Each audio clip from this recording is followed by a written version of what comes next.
Hi guys! So third time's the charm on this one. I have done this 3 times back to back because I'm still struggling to express this concept in a cohesive way. But the first time that I tried, I got that I'm trying not to be emotional. That's my goal. My goal is not to come across and be like, hi guys, I'm sad. Please like me. I don't care to do that. But the first time I did get that, you know that sensation you get in your throat when you feel like you need to cry? Or you feel like you're trying so hard not to cry, but like your throat just feels weird, like you dry swallowed a pill and it's stuck in your throat or something. So that happened the first time and I'm like, nah, I can't do this. I look like I'm gonna cry, like, nah. And then the second time, I just like, my thoughts are so all over the place. They're so sporadic that it's really hard to get a clear story in there. So third time's a charm. I'm gonna try my best here. Bear with me. But my inspiration for this week is I choreographed a solo a couple years ago. Common theme, 5 stages of grief. That's what it was on, and that's what it was about. But when I choreographed it at the time, I didn't really understand all of the different concepts. Like I did in theory, like you can read the definitions on paper, but it's one thing to understand because you can read it and kind of get that idea, and to actually experience it. So now I feel like I could go out there and give you exactly what it is because that's what I've been going through in the last month. So grief typically comes with loss. Now the loss could be big or small. Everyone loses things. We all experience loss from time to time, whether it's the loss of a pet, a friendship, a relationship, a loved one, like anything like that. For my case, I lost something that I cherished and put all of my effort into and my commitment into for 9 years. Now that's a long time. And this last month has been me grieving my loss of this hole that has been left. This 9-year hole in my life. And trying to move past that. And trying to move on. And it hasn't exactly been an easy process. But I've been binge watching Shameless, and someone just quoted in there saying, basically we do 2 things in this world. We learn and we cope. And I really liked how he was phrasing that because it makes a lot of sense. Granted, while he was saying it, he was pouring a glass of alcohol because that's his choice of coping. And that's a pretty common choice of coping. There are healthy and unhealthy alternatives for coping. There are people who participate in self-harm to cope with their pain. There's people who turn to drugs or alcohol and become addicts because they're just trying to escape. There are people who turn to like meditation and yoga. Like there's people out there figuring out ways, like people who do therapy. That's what I did, just to try to help myself learn how to cope with my issues. So, and then you learn in life, literally always learning. You're constantly learning from your mistakes, from other people's mistakes, from hurting others, from others hurting you. Like you are constantly learning what you do like, what you don't like, what you want to do, what you don't want to do. Like you're constantly changing your perspective and learning and coping and moving on. Now, my experience with these 5 stages of grief, however, have been super clear and crisp. So now I have a really strong understanding of it. So it starts with denial, and this is your brain's going into a state of shock. Doesn't believe it's happening, doesn't believe it's real. It feels like it's a dream that you'll just wake up from and move on. Like it's a valuable stage personally because when you lose something, you need those survival skills. You need those tactics that help you keep your life going no matter how great the loss might be, because any loss is a significant change, and you don't want all of the pain and memories and anger and everything else that you're going to feel. You don't want that at first. Like me being numbed, which is usually what happens to me when anything happens like this, is what helped me find new opportunities. It's what helped me stay focused on how I'm going to move on and move forward in life. Like, this is exactly what I needed at the beginning of this process. So I found that stage kind of peaceful. Now, then it moves into anger, which I find to be an ugly emotion. And anger and hatred are just such a waste of energy, in my opinion. Because, like, it's one thing to dislike someone, and it's one thing to just not want to be friends with someone because maybe you don't mesh well. That's one thing. You can stay civil with that person. That requires like very minimal amount of energy. You're just kind of in each other's presence when you need to be, but it's nothing more than that. But there's people out there who channel all of their pain into anger, because there's a lot of people where they don't know how to deal with their pain. They don't know how to cope with it. And they want to shut off that pain. They want to stop being sad. And an easy emotion to pull forward other than sadness is anger. And I always say, like, hurt people hurt people. And that makes so much sense, because when you're hurting, you don't want to be in pain anymore. So you want to channel that somewhere else. And channeling it into anger and hatred and hurting others doesn't necessarily make you feel better, but it makes you feel something. Now, I personally don't do that, but I've seen many people do that, and I understand why they do that. So I'm not here to hate on haters, because I get why it happens. I don't personally do that, and I don't see value in it, because that is a waste of energy. If you're going to go out there wasting your time and effort and putting that into being mean to other people or doing things that are going to hurt others in the end, or like lying or whatever it is, like, that's a lot of effort, time, and energy that you could use to be more productive, in my opinion. So I'm glad my stage of anger, I don't believe in revenge. Like, I'm not seeking out anything. I'm not trying to hurt anyone else. Like, people who hurt me, I don't lash out. Like, I'm just not that person. So that stage was very short-lived. Like, am I angry about it? Maybe. But it's not so much anger as it is, like, grievance for that loss. And so after that, you go into the bargaining stage, which is where a lot of people are going to turn to, like, religion or meditation, that kind of thing, just because they want to find something that gives them hope.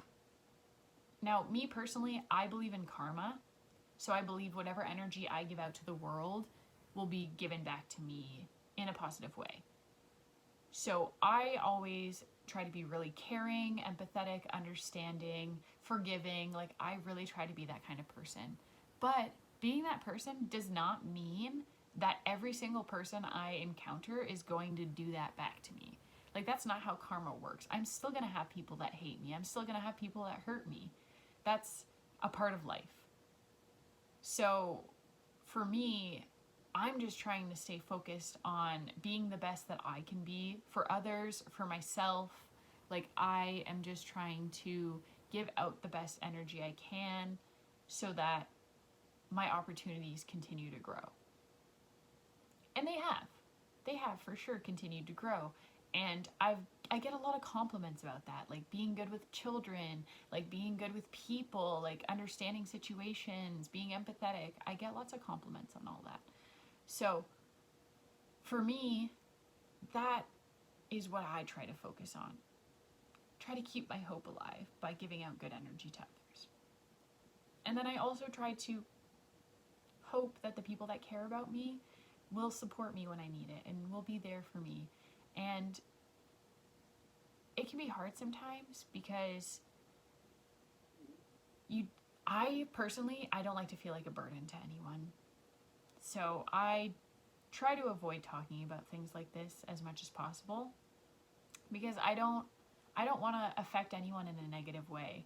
Like, I don't want my sadness or my grievance to bother other people or affect other people. So I try to just withhold all of that as much as possible. However, The stage that I'm currently in, which is the depression stage of grievance, is definitely the most challenging for me, especially because I already have issues with that, and I already struggle with that as a person. So again, to lose and have a 9-year hole in my life now that I need to move on from, all of the good memories, the bad memories, the like joy, the pain, everything that I have ever felt in the last 9 years has to be healed in order for me to move on. And it gets hard because, again, I pull back from people, and as an adult, I've come to realize, like, if you want to keep those relationships and like connections going, people aren't going to think to ask you every day, like, hey, how are you doing? Hey, are you okay? How is your life? Like, people will check in every once in a while, and that's always great. And I do have people who do that. It's amazing. But if I want to talk about this stuff to someone, I need to come to terms with the fact that I need to start that discussion. And there are times where I push myself to do so. And sometimes it's really hard, again, to have that conversation with people. And I don't want to feel like that burden. I'm someone personally who needs constant reassurance. So having people who reach out and ask me things, like if I'm okay and how I'm handling things, like, I really appreciate that. But I can't expect it. Which these are kind of overlaying themes of what I've been talking about like the last couple weeks. But I just haven't been able to process very well, and everything's been harder. Like, I constantly have nightmares, which sucks. And like, there's so much new in my life right now. I don't handle new very well. I like my comfort zone. However, my comfort zone was taken away from me. And so I have to find a new comfort. And the only way to do that is to keep going, keep pushing through. So I have done an amazing job recently. Whereas I used to make a lot of plans with people, and I would like do all these things, and I would say all these things, and I would let my like anxiety get the best of me. Like, my sick days were taken for anxiety. Like, I would cancel plans with friends because of anxiety. Like, all of these things, and I have not let myself do that, which is a huge sign of growth for me in general. But that doesn't mean it's not freaking hard every single morning when I wake up and I still have stomach aches and I'm waking up from nightmares, and I'm like just trying to figure out, hey, body, I need you to function. Can you actually like do something? Like, I pride myself on being a really happy, depressed person. But no matter how many times I can smile in a day, that doesn't mean that it's not hard. And grieving a loss like this has not been easy. And I don't think it's gonna get easy in the near future. But all I can do is keep putting one foot in front of the other, walking forward. Like, life is literally a journey of unplanned events. We have no idea who is going to come into your life, who's going to mean what. Like, you don't know what job you might enter, what opportunity might surprise itself, where you might live. Like, all of this is up in the air, and that used to be something that terrified me. I wanted a strict plan for my life, but there's no strict plan for anyone. Like, who knows where you're going to end up? Who knows how many days we have? Like, you could plan for something by the time you're 45, but who's saying I'm making it there? You know what I mean? Like, things happen, and you have to expect the unexpected, because that's all life is. Life is full of loss. Life is full of joy. So focusing on the joy and enjoying each moment makes the loss not so bad. And that's something I think that I did. I really did try my best to enjoy every moment of the last 9 years, which is a blessing. And while it's gone, I got to experience it. And moving on is really hard, especially when it's like a comfort, a second home, kind of thing. And like, I live alone, which I like most of the time because I get to do whatever I want. I get to listen to whatever music I want on the speakers. I get to watch whatever TV I want. Like, there's no need to worry about anyone else. But I'm so bad at being selfish and doing whatever I want. And it also makes me a little bit lonely. Just because I don't have to see people every day. So I've been really trying to work on seeing more people and getting out of my house a bit more. But the thing about depression is it takes a lot of motivation away. And right now, any energy that I get for the day, I need to put into what I'm doing, into my new jobs, into my new, like, friendships, into whatever. Like, that energy needs to go somewhere. And I remember someone told me about a spoon theory once for anyone who deals with any kind of disease or disability, anything like that. And the theory was that you are given so many spoonfuls of energy every day, but you don't get to pick how many. But you do get to pick how you use it. So some days, maybe I'll get 10 spoonfuls of energy and I can get a lot done. And I can be motivated, get out of bed, like do my chores around my house, clean up, do the dishes, cook for myself, go on errands, like go for a walk, go for a bike ride, whatever. And then there's other days where I barely have enough spoonfuls of energy to get ready for work and go to work. But I do it. But on days like that, going to work takes all of my spoons, which then means I come home and I have nothing else to give. And that gets hard because that's when I start to get more lonely.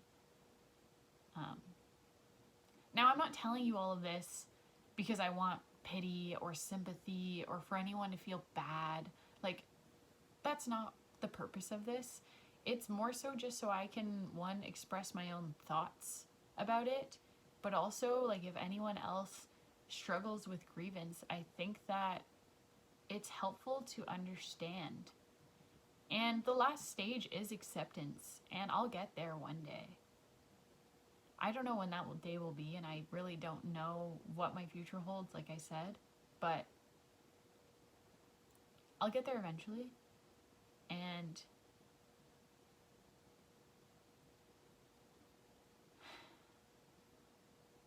it won't be like this forever. Life is always changing. Goals are always changing. Our journeys are always changing. Connections, relationships. So this has been a really good growth opportunity for me. Do I wish it hadn't happened? Of course. I will always stay where I'm comfortable. But maybe that was why this needed to happen. To push me to not be in my comfort zone. To push me to expand to wherever I'm meant to be. Because again, I believe in karma. And I believe that energies will align. So I guess that's all I really wanted to say, and I know this was probably a long rant, but I'm gonna be okay. Eventually.